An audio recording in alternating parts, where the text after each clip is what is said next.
Bismillah.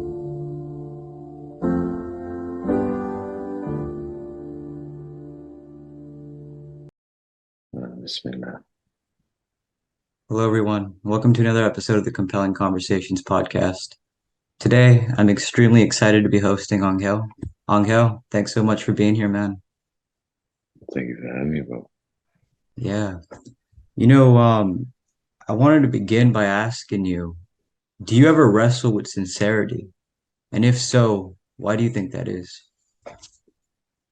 All the time, bro. And I think that's because our intentions are always changing.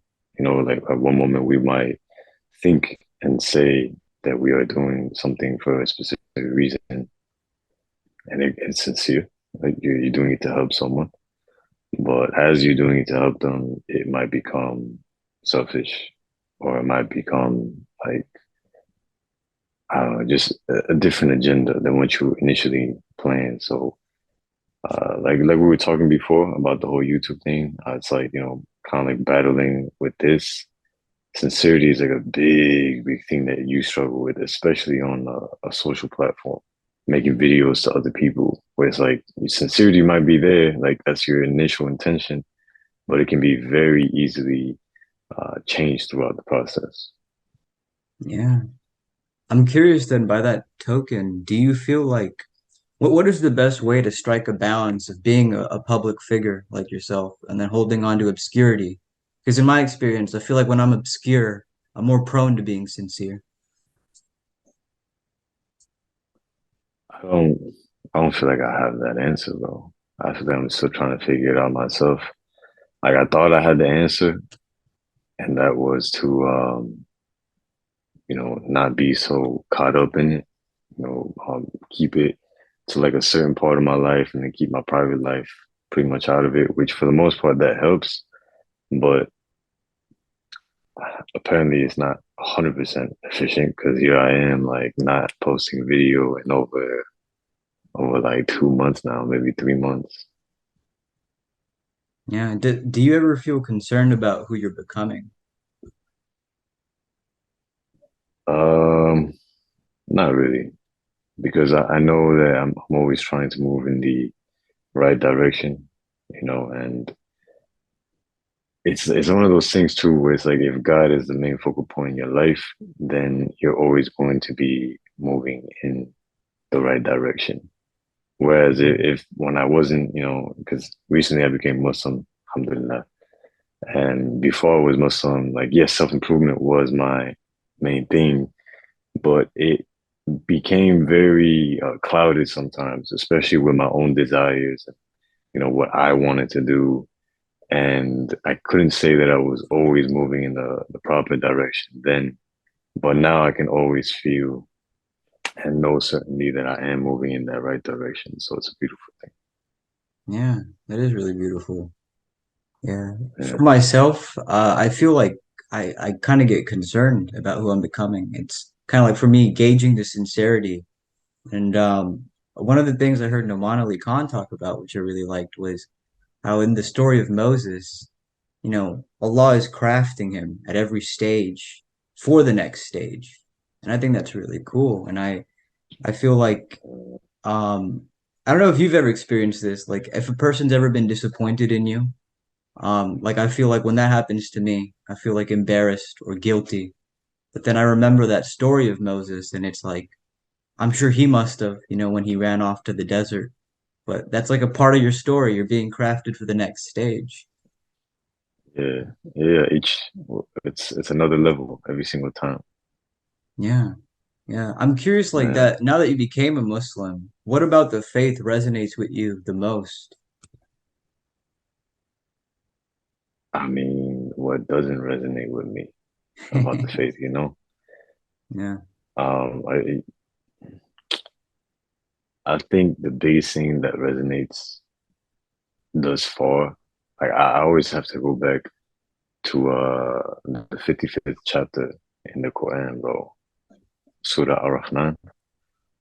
Yeah. Why is that? Man, that's because, man, in this chapter, Allah is basically telling us repeatedly over and over again, like which of the favors of your Lord will you deny? Again and again and again and again and again. And then he's giving you examples. He's giving examples. And it's like just reading this, if you just reflect on your own life, you start to see. You start to see like all the favors that Allah has given you, bro, all the blessings Allah has given you. And it's like even in the most craziest of times where you feel maybe hopeless, maybe you feel despair, maybe you feel like it's all gonna end, like it's all done at this point, Allah comes in and saves you from what it is that you're experiencing. You Yeah. know, and I don't need to even give my own experience. It's like anyone with the logic can reflect and they can see for themselves, like, yeah, like there was this point in my life, there was that point in my life. And like that's why I always resonate with this chapter because it's like no matter what, whether I'm like really, you know, if my iman is high or whether my iman is low, whether I'm like really close to Allah, or whether I'm far from Allah, like that chapter is always that reminder that will always bring me back. So I feel like that's why I resonate with it so much, man. Yeah. I remember Yeah. hearing something similar, like where when you are at your lowest point, when you feel like you've given up all hope, and if you cling on, that is the moment that God saves you. And you're right, like that's for everyone, right? It's just that happens in a point in your life where you get saved. That's yeah. Yeah. How So, do you think a person cultivates taqwa in their life? That God consciousness. being humbled over and over and over again.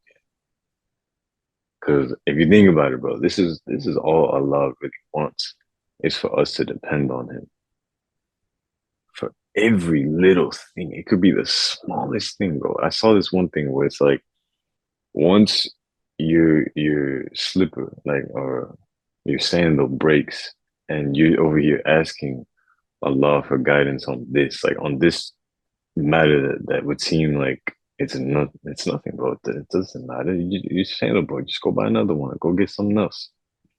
But once you're like seeking Allah's guidance just for something as minimal as that, like that's when you know like you have that taqwa, bro. And again, like every single time in our life where we are humbled, why are we humbled?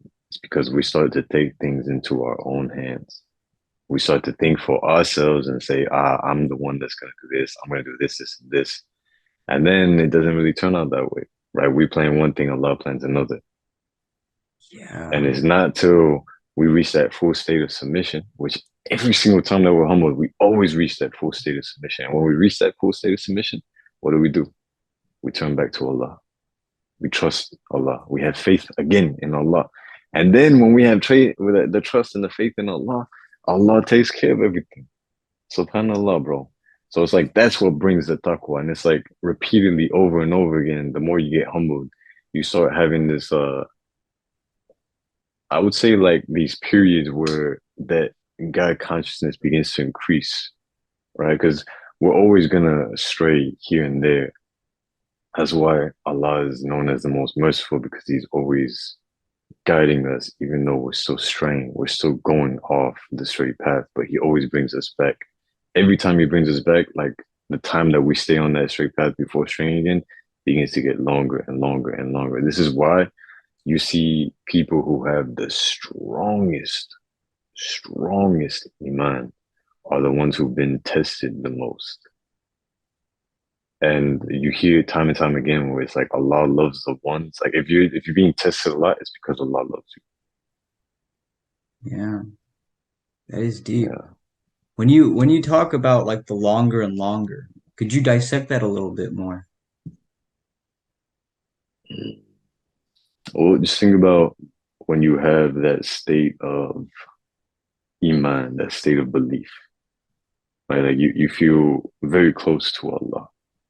Right? When you feel very close to Allah, taqwa is very easy.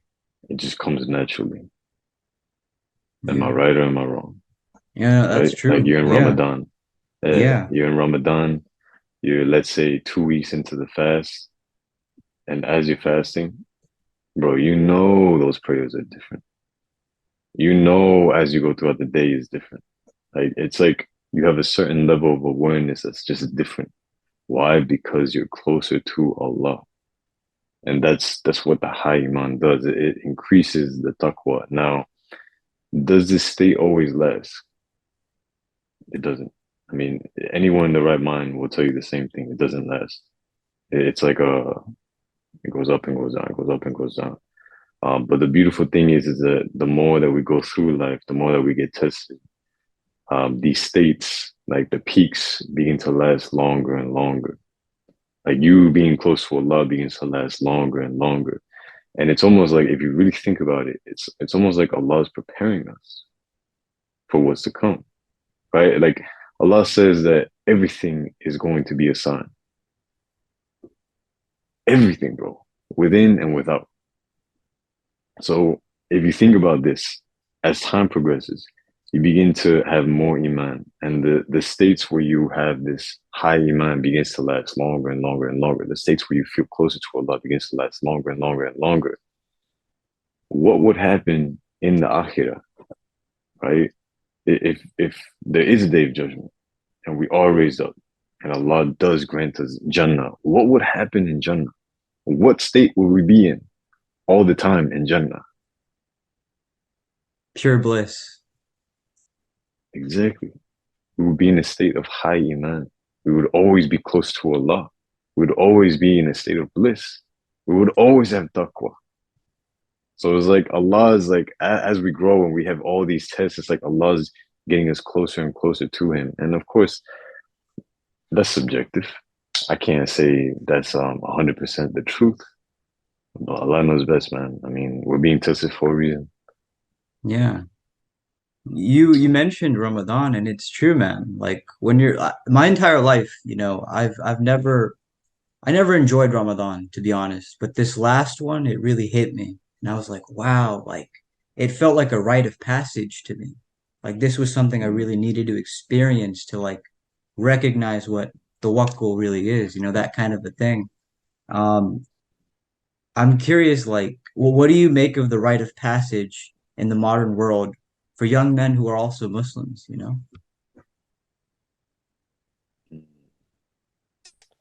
That's a good question. But before I even answer that, why do you think that this Ramadan that passed was different for you? I think I really thought about my sincerity, like that was something that really, really mattered to me. And I really held on to that, and I wanted to cultivate it as best as I could. And so just having that mindfulness, the sincerity to your Lord, to your family, to your friends, to just be honest in all that you do and intentional. I think this Ramadan really like instilled that in me. And so that's why it was really special to me. It felt like this is faith kind of a thing. Yeah, mashallah. Do you feel like that's stay with you till now, or do you feel like it's kind of wavered since Ramadan? I think it has. I think elements of it, traces of it certainly have. But as we've discussed, like life, it's always changing. We always have to like gauge ourselves and kind of like do that dance with sincerity. So yeah, I try to Yeah, hold on. exactly. Yeah, alhamdulillah. May Allah make it easy for you, bro. Thank you, man. For you as well. Yeah. I mean, I I mean, mean, so if you could, bro, repeat the question one more time. yeah, for sure. In the modern age, for young men who are growing up, what do you think the rite of passage should mean to us? That concept's kind of been lost. Mm. So, rite of passage, man. There's a lot of things that could be the rites of passage, but I think if something can come off the top of my head right now, I think one of the biggest rites of passage is for men nowadays is basically like coming to reality. Because Yeah. what we tend to do is we live in a bubble. We live almost delusional in our own little world. And we don't see reality for what it is. We see it for what we want it to be. Like, and people might say this is a idealistic way of seeing things, but it's delusional. Let's be honest, it's delusional. And if a guy keeps thinking this way, like he can never truly become the man that he's supposed to be, you know? Like if a man is supposed to provide for his family, like let's say you have this guy and his mother is not making enough money. Um, his mother is trying to take care of maybe the grandma, so her mother. The sister is also not making enough money and she has kids and she's going through a tough time. And then now this guy is also married and he also has to provide for her. It's like you see, there's a clear responsibility upon this guy. He has to provide. Now imagine he's not doing this. Imagine he's not actually providing. Imagine he's saying that he's gonna do it, he's saying it, and he might do something one day and then 3 days, 4 days, he doesn't do anything for it. Then the next day he'll do something again. So it's like in the whole week, he might spend maybe like 2 hours actually really putting in full effort into providing. It's like if he keeps talking that he's gonna provide, you can tell there's delusion here. There's a disconnect between reality and what he's perceiving. What he's perceiving is that he's gonna provide, that he's gonna do this. But the reality is he's not gonna do this because of what he's doing right now. So if he were to wake up and see the reality that he's slacking off, that he's falling short, that he's failing as a man, and that he needs to step up, okay, well then now things change. You see what I'm saying? Like that right there is one of the biggest passages for boys becoming men. And I mean, it's um it's a rude awakening, I'll tell you that, bro. It's not comfortable, it doesn't feel good.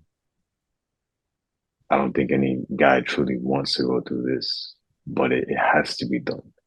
And the way that I could actually propose this to any man, if they tell me that, oh no, like I'm being realistic, okay, okay, that's fair. The question I'm gonna ask is very simple. Do you or do you not struggle to stay 100% on top of everything that has to be done and everything that comes your way? If the answer is no, you don't struggle. If the answer is no, you don't run away. You don't try to distract yourselves. You don't try to ease the pressure that's coming at you. Well, then, okay, you're doing everything appropriately. You're 100% here. You're being present. You are facing reality, and that's good. But if the answer is, I don't know, or it's a hard no, then I mean, there you go. Like you understand that you are not being real. You are not in the present. You are being delusional. And again, like if you're being delusional, there's nothing I say, nothing that's done will ever help you. It's like a little kid. It seems to me, like from my experiences, that it's as if we sacrifice ourselves to the altar of distraction and desire. And I imagine that's what contributes to being delusional. Would you like agree to that? Yeah, yeah, Yeah, yeah. Well, I and mean, why would you distract yourself? that's a really good question. Simple Why would question. anyone distract Yeah, themselves? Yeah, to numb the pain, eh? exactly. Yeah. Yes. Are you Wow. Canadian? No, I'm not. I just picked it up from some Canadians. Yeah, Gotcha. Okay. yeah, yeah. Are you Canadian? No, no, I have the brothers that I do the podcast with, they live in Canada. So I Yeah, hear them saying a lot. yeah. Based on these things that we're talking about, you're making me think about projecting things. How does a person escape projecting, do you think? Mm, well, okay, so it all comes back to being real, like being realistic. Projecting can be very beneficial when you're trying to project yourself in certain situations so you can kind of get an understanding of what might happen, or so you can kind of get some insight as to what you can, be moving towards, right? It gives you a sense of vision, right? Like if you couldn't imagine, if you couldn't project, then you would never really have a sense of vision. You couldn't say, in like a year's time, I want to be in this, I'm going to be doing this, this, and this, or 5 years time, or 10 years time. You know what I'm saying? So there is a certain level of benefit that comes from projection, but too much of it, then it's kind of like, again, it's escapism. Hmm. Yeah. And when it comes to like one of the things I was thinking about is we can allow ourselves to be possessed by distractions in life, and that could be like anything. And I feel like projection is one of those things that can possess you, not in the sense of where do you see yourself in the future, but more so of like we tell ourselves stories about ourselves. Do you feel like that could be a danger when like if it possesses you? Big, big danger. Yeah. Because that's straight ego. When you tell yourself stories about yourself, that's your ego. Like, just Yeah. think about it. Imagine someone's telling me something and I don't want to hear what they're saying because I'm telling myself this story of like, no, you know what? I got this. Like, I don't need the opinion of this person who has no idea what I'm going through or something like this. When it's like, bro, that person saying something could have been a piece of the puzzle that would have helped you to level up. Remember, like, everything happens for a reason. So even when someone's giving you something negative and something they're saying or doing is really causing like this rise inside of you, you have to be able to put that aside and see like, look, this is something that can benefit me. It's like this saying that I heard a long time ago where it says, don't take it personal, take it with you. Ooh. Yeah, yeah, yeah. Yeah. No, I like that. That's really cool.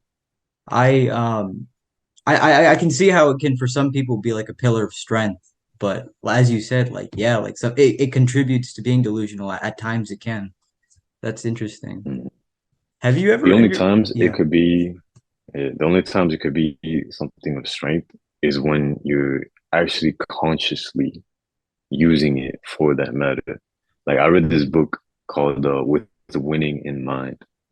And it's a very good book. If you haven't read it, I definitely recommend it. It's especially useful if you're trying to maybe do a sport or business and you're trying to succeed in this. And he talks about this where when you make a mistake, when you do something wrong, you repeat to yourself, "That's not like me." But when you Mm, do something good, you repeat to yourself, "That's like me to do something like this." And what you're doing is like you're basically conditioning yourself for the good stuff. You're giving yourself positive reinforcement. And then when it's something bad, instead of getting upset about it and like dwelling on it, you're just saying, it's not like me to do something like this. Therefore, you're conditioning yourself to not do things in this way subconsciously. So again, it can be beneficial, but only if you know what you're doing. And let's be honest, 9 out of 10 people don't know what they're doing. It's just kind of like this random little conversation that's happening in their head that they may not even be aware of. yeah. That hits really hard. And I reckon like humility is really like an antidote to that, right? God consciousness, Yeah, humility, all that. And it just reminded me of that story of Moses that I mentioned earlier, where it's like, when he does run away to the sands of Egypt, to the desert, like, yeah, like I don't think he was telling himself a story. He just kind of looked at the facts and he was like, I gotta let God take me. I thought that was really interesting. exactly. Yeah. Yeah, yeah, exactly. Have you ever planted a sincere seed in your life that gave you a bad fruit? Yes. Interesting. If you don't mind me asking, like, could you dissect that? Yeah, so I won't say what I did because there's no need to expose. But it just goes back to the point that our intention is like, for lack of better words, it's like Play-Doh. Like we might mold it and it might be this like perfect little ball, and we saying, okay, we're gonna keep it as this little ball. But as time progresses, like any little thing can cause that little ball of Play-Doh to like just turn into something else. It could become flat, it could become some triangle, it could become a square. I don't know, bro. That's not the point. But the point is that our intention is very malleable and it changes very easily. So I've had times where I've had very sincere intention, but then as I went into it, as I started doing it, completely shifted, and then the result ended up being something completely different, bro. Yeah. Do you think there's a way to now that you mention that, like I think about that in my life as well. Like, yeah, like sometimes you do begin something sincerely and then it becomes something that you didn't really see coming. What do you think is a good way to prevent it from becoming insincere? And in general. Well, we're told to constantly check our intention. So every single step of the way, if you're checking yourself and then you're asking yourself, okay, what am I really doing this for? Like right now, at this moment in time, what am I really doing this for? And be as honest as possible. Be as real as possible as you can with yourself. And you should be able to catch yourself when your intention begins to shift. But if Yeah. you, again, if you're not real with yourself, if you are delusional and you try to think idealistically, well, then you're going to start straying away from your initial intention, but your mind is going to make it seem as though you still have the same intention. So again, this is why I say a big like passage of rights for men is to be as realistic as they can be. Like be here, be in the present, see reality for what it is. Don't see it for what you want it to be. Yeah. You know, I love that you say that. And at the same time, like I just feel like, wow, like concerned for me, you know, it's like how does a person like how does a person when you always have this one thing that you say which I really like, which is the time is now, right? And that's like an action statement, like just do it. And it's like when a person like myself, when I'm interested in like just doing things, how do I like grapple onto all these things and kind of like hold them together? You know, it's like so many different facets to gauge, eh? Sounds a bit loaded, but I guess what I'm wondering is like, how do you tie that in all together? Is it just that faith, do you think? So if I understand correctly, you're asking like how can you juggle everything? How can you see reality for what it is? Yeah, something along those lines. You just gotta be brutally honest with yourself. You just gotta rip the band-aid off.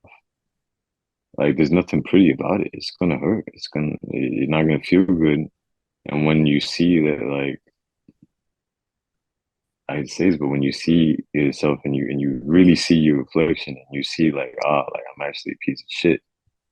And you see that you have all this work that you have to do, like it doesn't feel good. You have to do the work. You have to actually make the changes. And that's the hard part, is actually sticking to that and not trying to run away, because at every single moment our mind will want to run away because our mind wants comfort, our mind wants ease and protection. But having all these things that you want to do, if I understood the question correctly, is just in terms of priority, like what's truly important to you. And if you can prioritize these things, then you effectively can do all these things. But if you don't prioritize, then everything just kind of seems like it has high priority. And at that point, like if everything seems like it has high priority, then everything actually has low priority. You get Yeah. what I'm saying? Because it's like it's all the same to you. And then Yeah. therefore you could be working on this thing, you could be doing this thing over here, and it's actually the same to you. So you don't know which one to do first. Therefore, you might put something off. And I speak from personal experience with this, man, where like I would place high priority on making YouTube content, but then I would place high priority on doing my coaching. Yeah. Now I would also place high priority on working out. Then I would also place high priority on learning about Islam. Then I would also place high priority on spending time with like those that I love. And at the end of the day, it's like I'm just kind of lost doing like what I can for this, what I can for that. Okay, leaving this for over here, leaving this for that. But then when I start putting priority on things, I understand, okay, what needs to be done first? Okay, let's do that. What needs to be done second? Okay, let's do that. What needs to be done third? Okay, let's do that. And then you just go from there, bro. Yeah. That's awesome, man. There was this Greek philosopher, I forget his name, but he's got something along the lines of, don't criticize someone no matter how much progress they make. And I think that's beautiful advice, but sometimes, like I'm speaking for myself, like it can be an excuse where you kind of place a high priority on everything, but it's like, as you said, you got to kind of like, figure out what matters most. And so I wanted Exactly. to share this one thing with you where you inspired me to take cold showers for 11 months straight. And that was an awesome time in my life. But I stopped, and so I wonder, like, how does a person cultivate a lifestyle mentality as opposed to a finish line mentality? Like, oh, I reached the threshold, I can put my feet up. Well, first off, like our minds always want to reach the finish line. So that's like always going to be a thing, like you have to kind of battle with.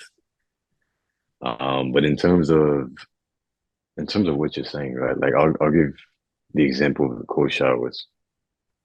The cold showers are amazing. Yeah, you feel good when you take a cold shower. You have the endorphin rush and all that stuff. But if we can get past the endorphin rush and you get to the whole point of why you're doing a cold shower, why are you actually doing a cold shower? Well, it's difficult. Like it's not something you want to do, correct? I don't think anyone in their right mind wants to take a cold shower, even though it feels good. It's like an ice bath, bro. An ice bath is amazing. You feel like you feel like you're on another world, but you know what? Nobody wants to get in the first moment. That first moment where you feel the cold and it feels like someone's stabbing your skin, bro. Nobody wants that. No one in their right mind would actually want this, right? The point is when you're doing this, there's a certain level of discomfort that you have to get past. And when you get that certain level of discomfort past, when you get past that, then you reach a point where other things become actually easier to you. Or it's not even that they become easier, it's your perception of it becomes easier. It's like, I've already done this, so this is nothing. Yeah. Yes. You wake up like you conquered the day. Exactly, exactly. But this can be dangerous for some because some people will take cold showers and then they don't do nothing at all in the day. But they feel Yeah. like they accomplished something, you know? Yeah. So the point is like it's not the cold shower that's giving you this superpower. It's not this cold shower that's making you do all these things. It's your perception. It's your perception of it. And all the cold shower did was facilitate a change in your perception. So realistically, if you can just change your perception yourself, if you can see to yourself, okay, everything is always going to be bigger than what it's my mind is going to be making it bigger than what it actually is. Then you understand, okay, it might seem overwhelming at first, but it's just my mind making it to seem this way. If I just go through with it, it's going to become very easy, or I'm going to be able to finish it no matter what. Because it's like those times where we put off like studying for a test in school. And then when we finally study for the test, it's like, it wasn't that big of a deal. Or we had to do a project and like we prolonged the project. And then we finally did the project, we're like, damn, that only took like a day. Like, why did I prolong it so much and have that constant stress in my mind? So again, it's just going through with it. No matter what you feel is going through with it. That's if you don't want to take cold showers. But again, cold showers is a good facilitator, but understand that there are other ways, there are other things as well that can facilitate that change in your perception and your ability to handle the stress that's coming. like endorphins allow you to better be able to handle stress. Yeah. When a person does take a cold shower, do you know like what it does to their body, particularly like the Uh, chest? Because one of the things I was thinking, yeah, actually, you can go ahead and share. yeah, I'm trying to change my camera here. It's kind of messed up for a second. Oh, you're good. Yeah. Yeah, should be good. It just started tripping out. Yeah. No I don't worries. know, but it's It's all good. it's not moving. Yeah. I mean, I can see you fine. It's cool. Yeah, okay. That's bro. Yeah. But go ahead, bro. What are you saying? Yeah, I was just wondering, like, when you take a cold shower, does it expand your chest, do you think? Like that rush, does it fill you with life? Yeah, Yeah. Because the yeah. Come on, connection I bro. was I was thinking about was like, Moses, when he's told to go to the Pharaoh, he makes this really cool dua, Rabbi shrah li sadri wa yassir li amri wa hlul 'uqdatam min lisani yafqahu qawli. And the beginning of the dua is like, Lord, like expand my chest so I can like speak to him. And it's like it's what you're talking about, right? Like that perception. It's really cool. It's interesting. Yeah, Yeah. Um, it's been awesome talking to you, Anghel. Honestly, this has been great. There's a lot of things that I'm going to reflect on. I was wondering if my you had bad, bro. any closing thoughts. Yeah, no, you're good. I'm just trying to, I'm trying to figure this thing out. There's something wrong with it's a gimbal, so I was using it as a stand, but I think Yeah. there's something wrong with it. But what would you ask, bro? You said there's any closing something? Yeah, any closing thoughts? Anything you felt like you wanted to say, you didn't get a chance to, or something on your mind that you wanted to express? Nah, bro. I think I said exactly what needs to be said, and I think the main focal point should be that guys should focus on reality. Like, quit seeing things for what they want to see it as, and see it for what it actually is. Yeah. You know, like Yeah. I know this brother who wanted to take care of his mother, and he thought that the way to take care of her was money. So he was like working, working, working, paying everything for it, paying everything for it. And at one point, she started like complaining to him, and he's like, he got upset because she was complaining. He thought she was ungrateful because he's over here helping her with all this money, like providing for her. And then she started crying, and she said, "No, it's not the money that I want. It's just you. Like I just want you here with me, like your time, like your presence." And this brother, like it immediately hit him, like, damn, he was seeing something completely different. Like, yes, okay, you provide for your mother with money. Everyone needs money to, eat, have a roof over their heads, water, and just live life. But it's that genuine connection that she was looking for. And if he would have just seen reality for what it was instead of what he wanted to see, then he would have seen that his mom just wanted to be with him and connect with him. Yeah. You see what I'm saying? It's a simple example, but like think about your entire life now. Like think about all the things that you're seeing, but you're only seeing it the way you want to see it versus what it actually is. Now imagine how things would be different if you actually saw it the way it actually is. And then you Yeah. started making the moves in reality versus in this delusional state. You Yes. probably get a lot further. That Uh, is true. Yeah. It's like Jordan Peterson once said, people think lying will save them, but it won't. You have to face the reality. That's cool. yeah, Yeah. 100%. But thank you, Angel, so much for being here, man. Honestly, you're such an inspiration. Like may Allah bless you for this. No, no, Like no. kind of I'm closing up. sorry. Yeah, no, the meetings are timed, but I just wanted to say, like, thanks for being here. Like, honestly, you're an inspiration to me, and I don't mean that to toot your horn. I mean it sincerely. So thank you. Well, I appreciate it, and I'm grateful that I can be of such inspiration, my guy. Yeah. Do you ever think about that? Like, Like when I was 19, I'd be going to the gym, like just listening to you. You ever think like, wow, like some guy in Houston, he's like just listening to me in the gym. Does that ever like cross your mind? Mm,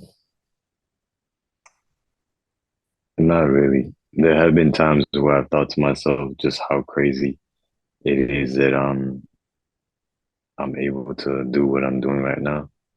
And then sometimes I'll think like, well, it's so crazy that I can have this thing in my hand right now, and I'm talking to you somewhere in a completely different location in the world. You know, I think that's crazy, but like, I don't know, man. I've never really thought too much into the things that I do and like helping people out. You know, it's if I am helping, bro, like I'm just happy to do my part. You know, Yeah. because at the end of the day, bro, like in reality, I'm just sharing my experience. Wallahi, bro, like I'm just sharing my experience. Even on the Three Muslims podcast, I'm just sharing my experience. Like, I'm doing my part. I'm learning. I'm trying to work and like do what I have to do to provide for my family, and then also share more of my experience. But it doesn't feel like I'm out here with the main goal, like purpose of like helping. It's like my main goal has always just been just sharing my experience because I feel like there's so much wisdom and so much value in someone sharing their experiences. Because me growing up, I didn't have like I had my dad, alhamdulillah, but I didn't see him very often. I saw him maybe like once a year or something like this. And so because I didn't have that like male role model in my life in the times that I needed it, I kind of looked to my friends, like the social circles a lot. And when I was in these like social circles and just like hanging out with my friends, it was always the experience. When someone had experience, I would always listen because I always found like great value in the experiences that they would tell me. Because again, I didn't have my dad telling me his experiences, but I had these people telling me their experiences. And then with those experiences, I started learning little by little. I can't say a lot, but little by little, I started learning. And it definitely facilitates a lot of the things that are here right now. And Allah knows best, but this is why I make that the main goal. So I don't, the fact that I'm helping, bro, I think that's beautiful. I think that's amazing, but the main goal will always be just to share my experience. So whether it's helping or not, like it is what it is. I still do what I do. Yeah. I like how you mentioned that, sharing the experience. I just wanted to let you know, don't feel pressured to like buy it or anything. But I wrote two books recently. I'm like, that's what it is. It's like Really. sharing my experience. And something I wanted to share with you about like that Ramadan experience was, like kind of going back to conversations, like they're one and done when you have them in real life, right? They'll never happen again. And so like I wrote some poems during Ramadan and it's like I put them in that book and it's like they live there forever, and it's like you can't go back to Yeah, that time, but you can hold on to the memories of it. It's really cool. And your videos, I yeah, imagine, are just like that too, right? yeah. I would say so, man. It's like okay, so I'm not I'm not Sufi by any means, right? But there's this guy. His name was Rumi, and he has some beautiful poems actually. And anyone in Islam, even if they claim to be Salafi and that they don't take anything from the Sufis and stuff like this, they can still see like the beauty in this poem that this guy has written, and like how he's sharing something so beautiful. And again, like one could ask, like, what was Rumi's intention for sharing this poem? Was it to help? Was it to inspire? Was it to create a change in someone's life? No, bro. He was just expressing what he was experiencing, and he left it there. It's something that he created, and even though he's gone, it's still there. Like the hadiths from the Prophet Muhammad sallallahu alaihi wasallam. These are things that the Prophet Muhammad has spoken of, and they're still here, bro. They're still here. You know, so it's like, did he say what he said because it's like he had specific goal? Like, no, this right here, what I'm gonna say specifically is gonna help these people and all this stuff. And maybe, you know, Allah knows best, right? But for the most part, like he did what he did, and that's what we're all doing here. So I feel like I'm kind of overcomplicating it now, to be honest. No, no, you're Yeah, articulating it like very beautifully. Like it's the human experience is really what it is, yeah, right? Yeah, yeah. Alhamdulillah. yeah. I wanted to ask you another thing. You said you went to Egypt. Yeah. What was it like to walk the sands that Moses walked on? Uh, uh, Not what you would expect. I'll say that. Yeah, Yeah, yeah, yeah, yeah. that's It's cool. for anyone even thinking about going to Egypt. Listen, I'm not gonna say anything good or anything bad. All I'm gonna say is that whatever your mind is thinking right now, it's a lie, and it's not gonna be this way. Yeah, because we have to remember that number one, we're in the dunya, so there is no place that's amazing in the dunya. You have places that are better than others, but for the most part, it's like you know how they say like the grass is greener on the other side. Bro, in the dunya, the grass is shitty everywhere, and you can censor that out, man. But the grass is Yeah, shitty everywhere, yeah, you know. So it's like you're thinking to yourself, "Oh, I'm going to this land where the Prophet Moses, you know, alayhi salam, he was walking, and there were many other prophets that were in Egypt as well. Yusuf, alayhi yeah, salam, yeah, you know. So it's like you're thinking to yourself, "Oh, like it's gonna be so amazing." Let me tell you something, bro. You get to this land, it's the same as any other land. yeah, All right. And then you have to deal with the things that are actually going on realistically in this land. So yeah, again, I'm not speaking good. I'm not speaking bad.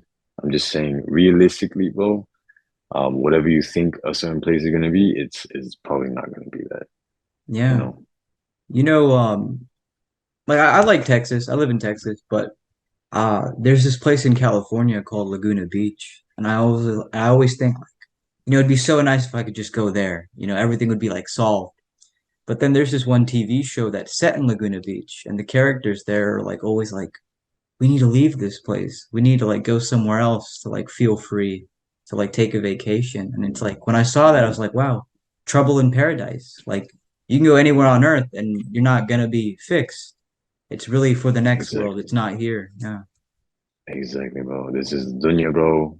Nowhere here is gonna be perfect. It's all a matter of like where is the best place? And even the best place is not gonna be perfect. It's not gonna be that great either. It's Yeah. just where is the best place for you to actually get closer to Allah. This is Yeah. why we're actually told to make hijrah. And hijrah should only be for the sake of Allah. It should only be because you want to get closer to Allah. And when you make hijrah, it's for the intention of getting closer to Allah. Yeah. That's it. When you make That's Hijra, what it. are you And turning away from? it's more so like, what are you going to? You know, like you're turning away from the things that, okay, well, the fact that you can't really practice the way that you want to practice. Or maybe there's fitna in the land where you are. Or maybe there's these different idealisms that are being pushed, and you know it's only going to corrupt you after some point in time, or maybe your wife after some point in time, or your kids after some point in time, or your family at some point in time, right? Like people, they want to live here in the West, you know, and for good reason. It's always portrayed as the land of the free, land of opportunity, Yeah. and again for good reason because it is the land of the free. There is opportunity for sure, for sure. I'm not denying this. This is the reality. But the also big reality is that it's also the land of fitna. It's also the land where you're probably gonna have a very difficult time, like truly getting close to Allah. Why do I say this? Because even if you have a community here in the West, even if you have a proper community and like you're praying at the masjid all the time, you're always with these brothers, and you have a wife and she's always with the sisters and stuff like this, and you're really doing your best to like get on Deen. This is a bubble. And I'm sorry, but this bubble does not consist of the entire West. And there will be many moments in the day where you are outside of that bubble. And when you're outside of that bubble, you see women that are pretty much almost completely naked, right? You see so much things that it goes against Islam. And one cannot say that that's not going to affect them because we are a product of our environment and a product of our nature and nurture, right? Your nurture is the relationships that you have right now. When we were growing up, it was our parents, nurturing us and allowing us to grow and teaching us. As we are older now, it's more so the relationships that we have with other people around us. This is our nurture because these relationships either makes us grow or it actually makes us regress, right? And then our environment, where we live, has a huge impact on us. So for someone to think, no, the West is not going to affect me because I do this, and this, again, that's very delusional to think this way. Yeah. There's Yeah, this story that Hamza Yusuf shared one time about some scholar, and the idea was like the king. He's like, all right, what's more important, nature or nurture? So this one man who was on the side of nurture, he brings in like this trail of cats that are carrying candles on their backs. They're like all walking in a straight line. And then the guy who's on the side of nature, he unleashes a mouse, and suddenly all of them start darting after it. It's a really cool thing where it's like, of course, the person can be crafted in the way they are, but then also there's that the way that Allah has crafted us, the nature. I just thought it was an interesting yeah, yeah, story. yeah. Yeah, But both are very important, bro. And certainly again, are. you asked like, what are you leaving behind? What are you going away from? But it's not that. It's more so, what are you going to? And what you're going to is a place where this community cannot just be a bubble, but it can be the entire thing. Will it Yeah, be perfect? No. But for the most part, you're not gonna have the things that you would have in the West. You will also have more ability to just be on Deen, even unconsciously, right? Like unconsciously, like the way that you think and the way that you act, it's being influenced in a way that it's actually pushing you to be closer to Allah. That's what making Hijra does, and again, you're doing it for the sake of Allah. Because if you make Hijra to some place and you say, like I really like the beaches in this place, you just made Hijra for the beaches. yeah, You realize that, right? yeah, Or if you make Hijra to some place because you think that the world's going downhill and you know what is about to happen, and you say, I'm gonna move here because this area is safe. You just made Hijra because you think this area is safe. mm, And you're going to be questioned about that on the day of judgment. yeah, It's like, did you make hijrah? And you're going to say yes. And Allah's going to say, no, you didn't. You never made hijrah. You only moved somewhere because you thought this, and this. But you never made yeah, hijrah because hijrah is when you move for the sake of Allah. yeah. I love that because that just makes me think like you don't want to move from something because you want to numb out the pain. You don't want to be in that delusion. You want to do it for the sake of Allah. Yeah, Deep, man, deep. Thank yeah, you for sharing that. 100%. Of Yeah. course, bro. Of course. Yeah, I'm in Houston, and I don't know if you heard, like, there's a lot of Muslims in Texas. If you're ever around, you're more than welcome to. I'd love to meet you. It'd be awesome. Inshallah, bro. Yeah, Inshallah. I will let you know if I'm inshallah. ever in Texas. Yes, sir. Is there anything else? Any other questions that you had or comments? Nah, that's it, brother. Yeah, Yeah, that's it. yeah. Thanks so much for your time, man. This will probably be up sometime this week, and if you could please send me like the picture you want for the thumbnail, that'd be awesome. Inshallah. All right. Well, pleasure speaking to you, Angel. Thank you again for being an inspiration. May Allah bless you. And Assalamu alaikum, man. Alhamdulillah, may Allah bless you. Wa alaikum assalam wa rahmatullahi wa barakatuh. Habibi. Yes, sir.